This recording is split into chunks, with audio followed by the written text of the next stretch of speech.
Baiklah Bapak Ibu sekalian, tanpa menunggu lebih lama lagi, kita langsung memasuki ke agenda inti, yaitu bedah buku dengan tema Mari Belajar Bahasa Arab Al-Quran, yang insya Allah akan disampaikan oleh narasumber pertama kita. Sebelumnya perkenalkan saya membacakan CV beliau. Nama beliau adalah Dr. Agus Sukaca, MKes, jebolan KMI Pondok Pesantren Pabelan Magelang. Beliau menyelesaikan S1 dokter dan S2 dokternya di Fakultas Kedokteran Universitas Gadjah Mada, menekuni aktivitas dakwah sejak di Ikatan Pelajar Muhammadiyah Ranting SMA Muhammadiyah 1 Jogja, hingga Ikatan Pelajar Muhammadiyah tingkat pusat. Beliau juga menjadi guru biologi di Madrasah Muallimin Muhammadiyah dan guru Al-Quran di SMP Muhammadiyah 2 Yogyakarta ketika beliau masih mahasiswa. Saat ini beliau juga di Persyarikatan Muhammadiyah pernah menjadi ketua PWM pimpinan oleh Muhammadiyah Kaltim tahun 2005 sampai 2010 serta ketua Majelis Tabligh pimpinan pusat Muhammadiyah. Saat ini diberi amanah sebagai wakil ketua MPKU pimpinan pusat Muhammadiyah dan juga beliau merupakan wakil dekan Fakultas Kedokteran Universitas Ahmad Dahlan Yogyakarta. Beliau juga merupakan sekretaris BPH Universitas Muhammadiyah Kalimantan Timur dan juga Ketua Dewan Pengarah SPH Dakwah Digital Muhammadiyah Kaltim. Baiklah Bapak Ibu sekalian serta peserta kita pada pagi hari ini, langsung kita sambut saja pemateri pertama, Ayahanda Dr. Agus Sukaca, MKes. Silahkan Anda. Assalamualaikum warahmatullahi wabarakatuh. Waalaikumsalam. Waalaikumsalam warahmatullahi wabarakatuh. Alhamdulillahirabbil alamin. Salatu wassalamu ala asyrafil anbiya wal mursalin Muhammadin wa ala alihi wa sahbihi ajma'in. Amma ba'd, Ketua Pimpinan Wilayah Muhammadiyah Kaltim, Bapak Haji Suyatman, saya hormati, dan segenap anggota PWM Kaltim, Rektor UMKT, yang dalam hal ini diwakili oleh Wakil Rektor yang membidangi kemahasiswaan dan Al-Islam kemuhammadiyahan, Bapak Sunarso, Saudara Ketua Panitia, Pak Fitra, para narasumber, yang pertama Ustadz Kiai Habib Herzin. Beliau ini Ustadz saya waktu di Pabelan. Jadi waktu saya kelas 4, beliau mengajar ilmu tarbiyah yang buku pedomannya dan penjelasannya semua dilakukan dalam bahasa Arab. Ya.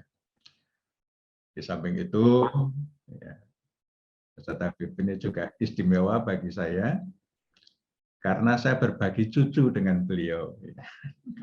Inara cucu kami, beliau adalah besan saya.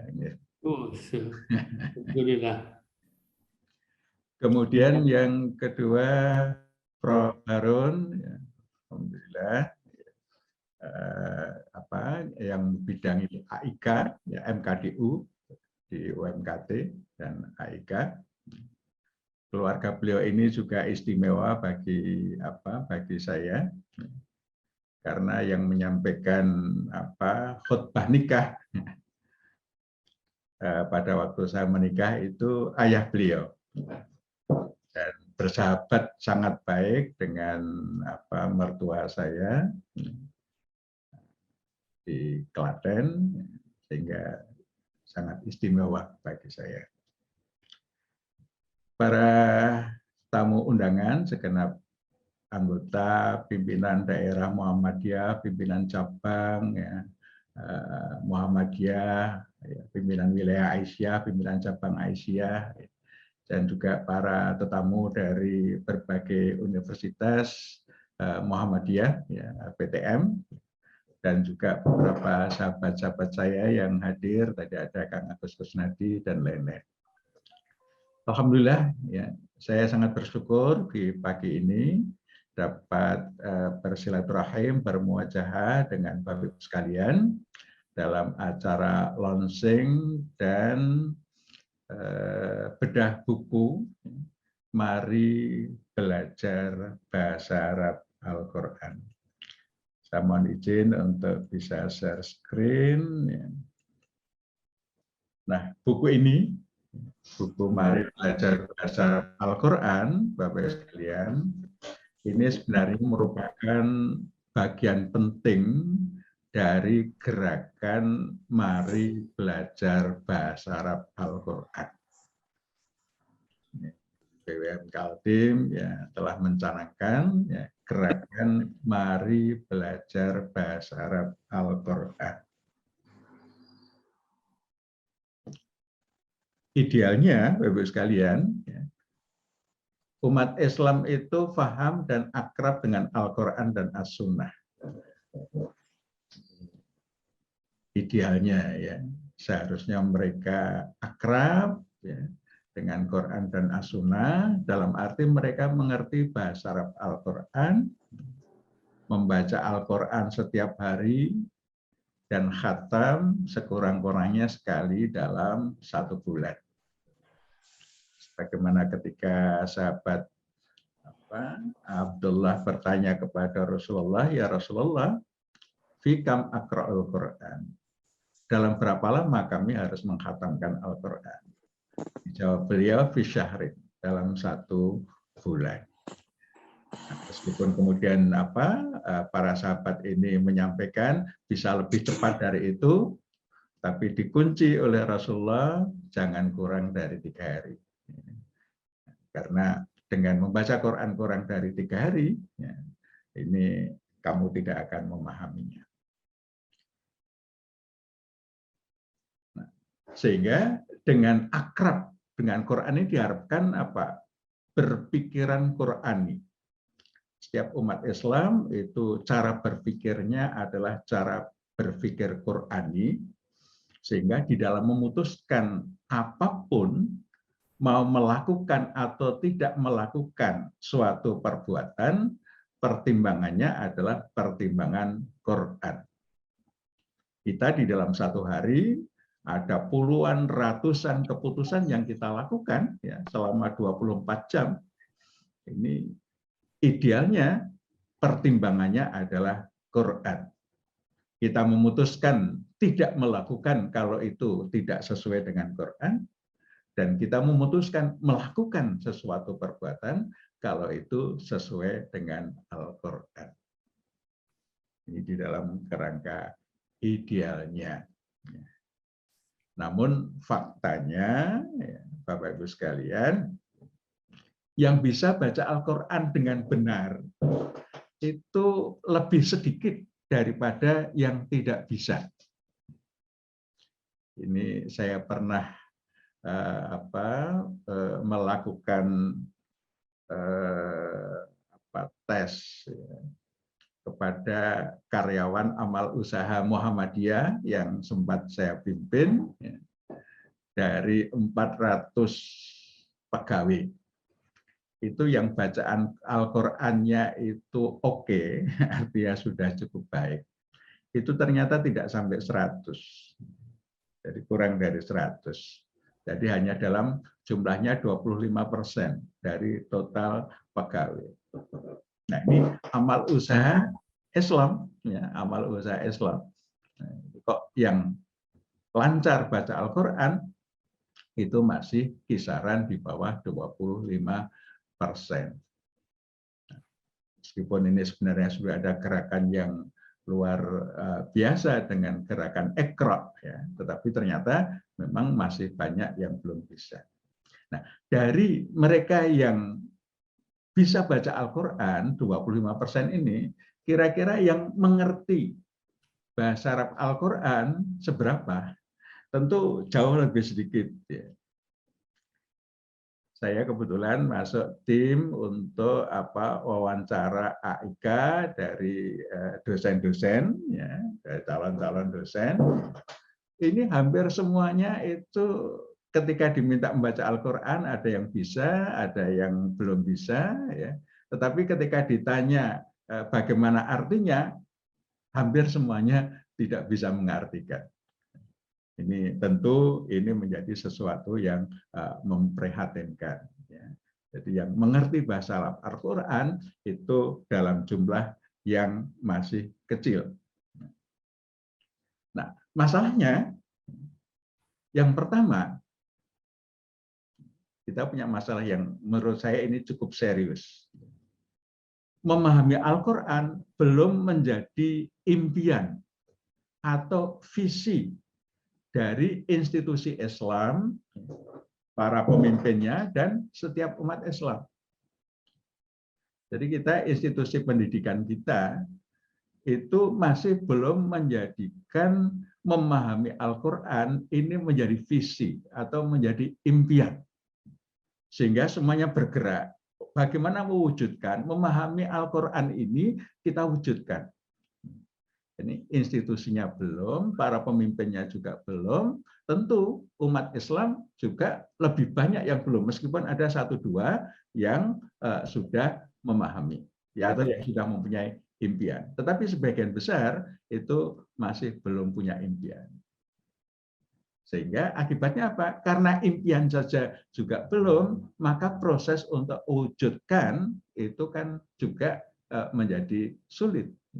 Ketika orang tidak punya impian untuk menjadi sesuatu, maka biasanya dia tidak tergerak untuk melakukan, untuk mewujudkan. Ya, karena impiannya saja tidak punya. Kemudian yang kedua adalah bahwa akses belajar bahasa Arab Al-Quran itu belum mudah, masih sulit. Saya sejak tahun 2006, kalau saya tidak salah, waktu diamanati menjadi ketua BWM Kaltim, itu sudah mulai menyelenggarakan TOT Tafhimul Quran. Waktu itu ada Ustadz Anas Adnan yang menyusun buku Tafhimul Quran Metode Manhaji. Kemudian pada waktu menjadi ketua Majelis Tabligh, ini kita bawa lagi, sehingga kita juga mempunyai tim Tafhimul Quran. Kita kampanyekan di mana-mana, kita TOT di mana-mana. Gitu. Nah, rupanya metode-metode yang ada ya, memang masih memerlukan orang-orang yang paham betul untuk bisa mengajarkan.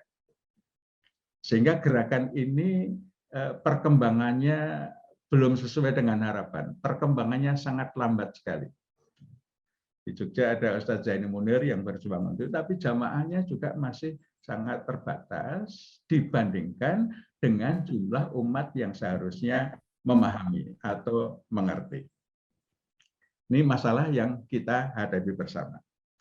Nah, oleh karena itu, tadi Pak Yatman sudah menyampaikan hadis ini, inna afdolakum man ta'allamal Qur'an wa 'allamahu. Sungguh orang yang paling utama di antara kamu adalah orang yang mempelajari Al-Quran dan mengajarkannya.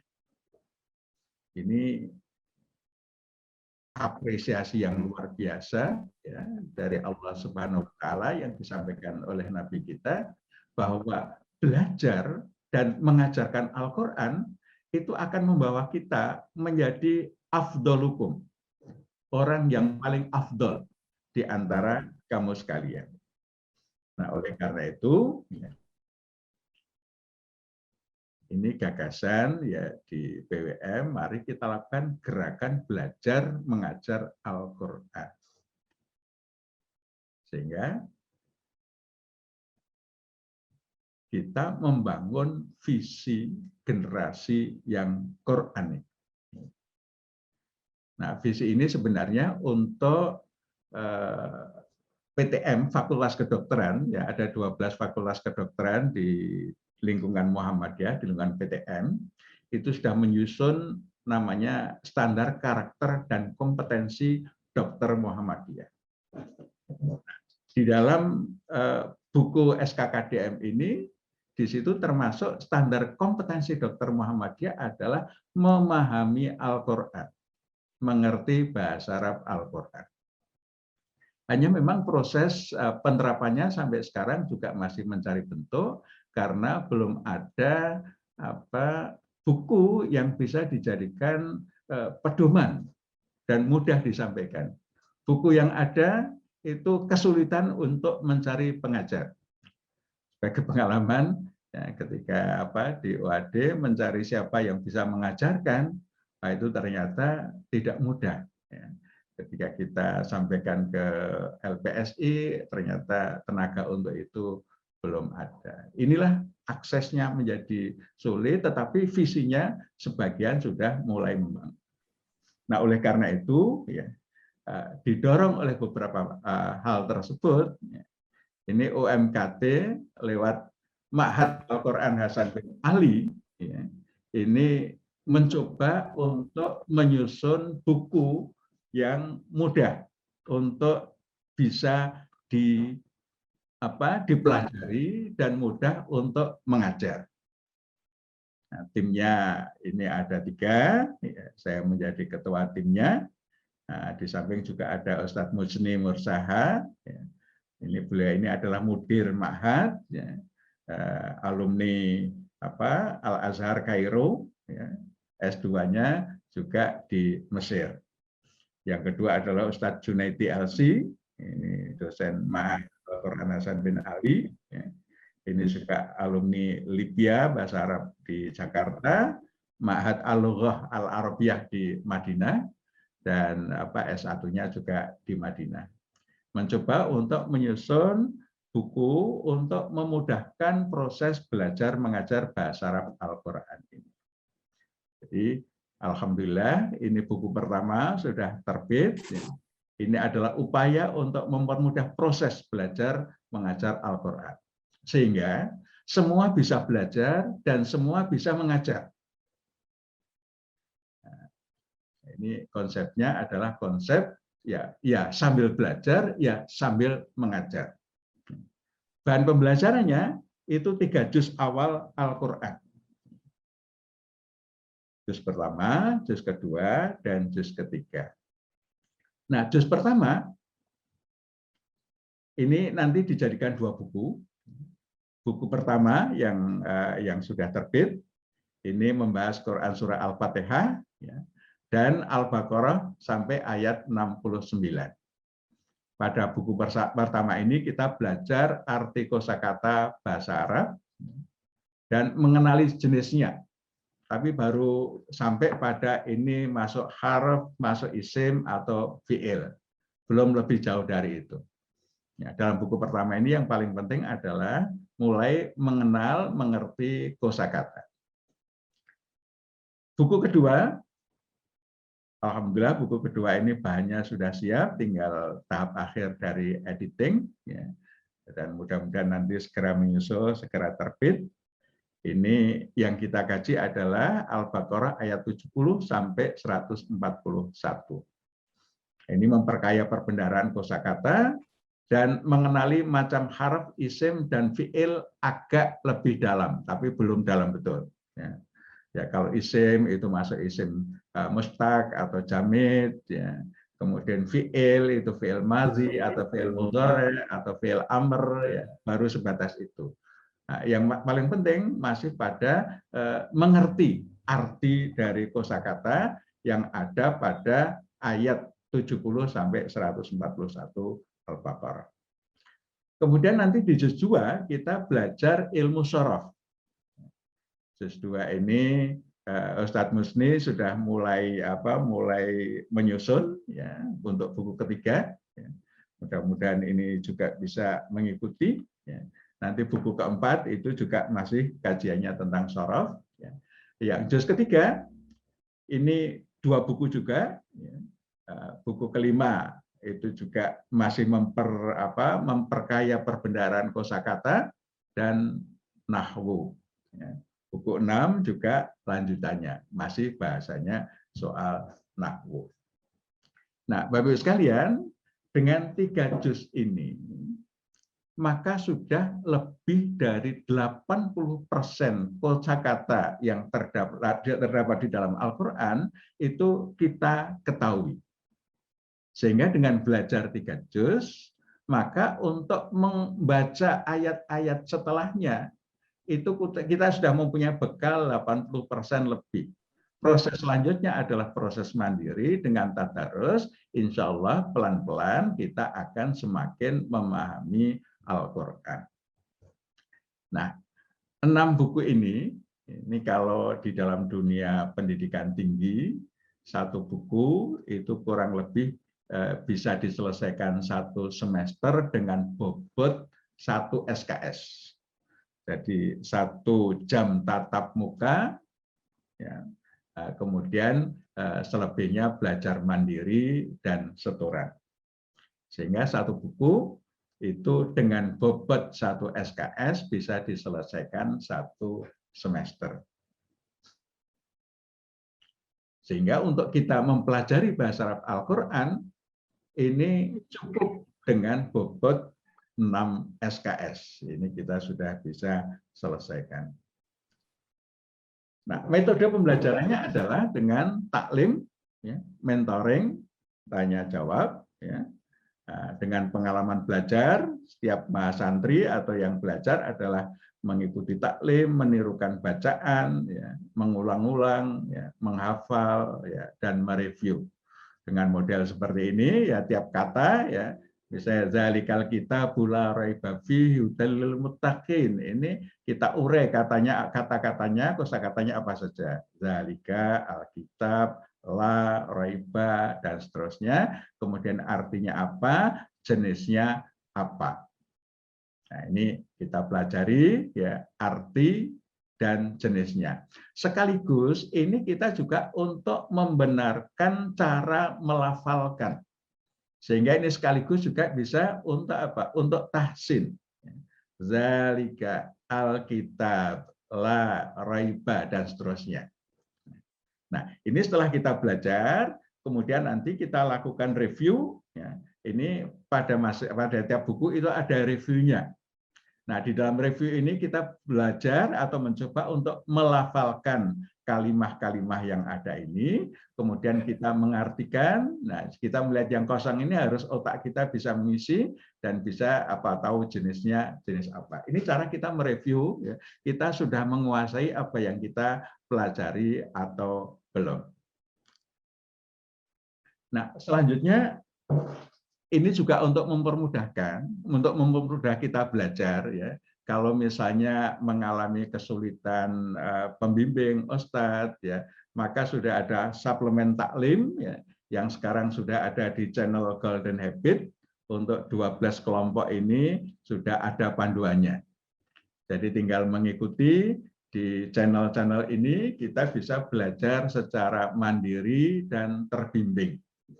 Nah, selanjutnya, ya, setelah kita belajar secara mandiri, nah kita melakukan apa? Kita melakukan evaluasi. Evaluasinya kita sebagai buku pendamping ini kita buat juga logbook. Logbook ini buku untuk setoran. Jadi setelah belajar kita mesti menyetorkan tingkat penguasaan kita, ya, terhadap bahan-bahan pembelajaran itu. Nah, kita setoran sesuai logbook. Nah, caranya ya misalnya ini di dalam kelompok ayat kelompok ke-1 Al-Fatihah misalnya. Nah, ini kalau lafalnya benar, nilainya ini dapat skor 1. Bisa mengartikan dapat skor 2, ya. Mengenali jenisnya skor 1.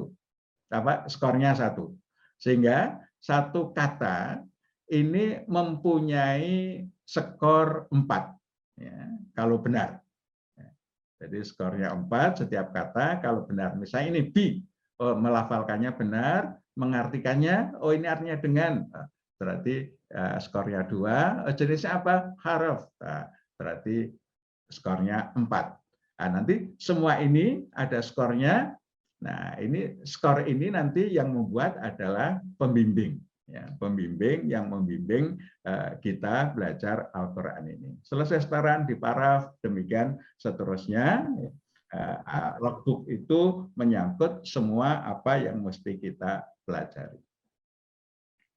Nah, selanjutnya proses cara kita belajar itu kita mengembangkan peer learning, belajar secara berkelompok. Nah, ini kita berharap ini nanti akan menjadi gerakan belajar Al-Quran, sehingga ada kelompok anggota pimpinan persyarikatan, mulai tingkat wilayah sampai ranting, misalnya BWM. Jemaahnya ya seluruh anggota BWM, yang sekarang jumlahnya ada 14. Pembimbingnya anggota pimpinan yang paling kompeten. Ada Pak Ketua, Pak Yatman, ada Pak Haiban, ada Pak Siswanto. Ini nanti bisa menjadi pembimbing semua anggota pimpinan. Kemudian untuk anggota majelis, masing-masing majelis membuat kelompok-kelompok belajar, pembimbingnya anggota yang paling kompeten. Anggota pimpinan ortom demikian juga, dosen tendik PTM, ini pembimbingnya adalah para dosen AIK. Nah, UMKT kemarin kita inventarisir itu ada lebih dari 10 yang siap menjadi pembimbing dari Mahat dan dosen-dosen AIK. Nanti membimbing dosen dan tendik. Sekolah itu juga demikian juga. Nah, pegawai aum non pendidikan itu nanti diharapkan para mubalighat majelis tabligh ini turun ke sana untuk membimbing, misalnya dari rumah sakit, yang mungkin kelompoknya nggak ada yang paham, nanti dari majelis tabligh mesti turun. Kemudian mahasiswa PTM, misalnya mahasiswa MKT, nanti pembimbingnya adalah dosen pembimbing akademiknya. Kalau masing-masing dosen pembimbing akademik menjadi pembimbing. Misalnya ada 10 orang yang dibimbing, berarti seminggu ada 10 orang yang setoran, maka dosen pembimbingnya ini yang semula mungkin tidak kompeten, tidak paham, maka dengan disetori tiap minggu ada yang setor, maka terpaksa dia akan menjadi bisa mendengar para santri yang menyetorkan, maka para dosen ini lama-lama bisa. Tapi kalau ini kita lakukan, misalnya untuk tahap awal semester ini, para dosen ini nanti dibimbing oleh dosen-dosen AIK, kemudian mereka sudah melangkah lebih jauh, baru semester berikutnya menjadi pembimbing, ini menurut saya akan lebih baik. Sehingga dengan yang kompetensinya mungkin sekarang ini masih terbatas, dengan ikut belajar ini, maka dia akan mengembangkan potensinya menjadi lebih baik. Yang selesai belajar buku 1, dia bisa mengajar buku 1 untuk yang lainnya. Sehingga proses belajar dan mengajar ini nanti akan berjalan secara lebih simultan. Saya kira ini tidak apa-apa untuk mengembangkan ini menjadi gerakan semesta yang menggelinding sedemikian rupa, sehingga pada akhirnya ini akan membawa umat Islam itu paham Al-Quran. Nah, dengan kita mengajarkan, maka ilmu kita insya Allah akan berkembang menjadi lebih cepat, lebih baik. Jadi bukan hanya kita belajar, tapi kita belajar sekaligus mengajar. Para guru, tahap awal dia dibimbing oleh para ustadz, nanti selanjutnya kalau membimbing para siswa, tiap minggu dapat setoran, maka tiap minggu dia akan selalu meningkat kefahamannya tentang Al-Quran. Sehingga kita berharap ini akan menjadi gerakan untuk membawa umat lebih paham Al-Quran. Saya kira demikian, Bapak Ibu sekalian. Terima kasih atas segala perhatiannya. Assalamualaikum warahmatullahi wabarakatuh.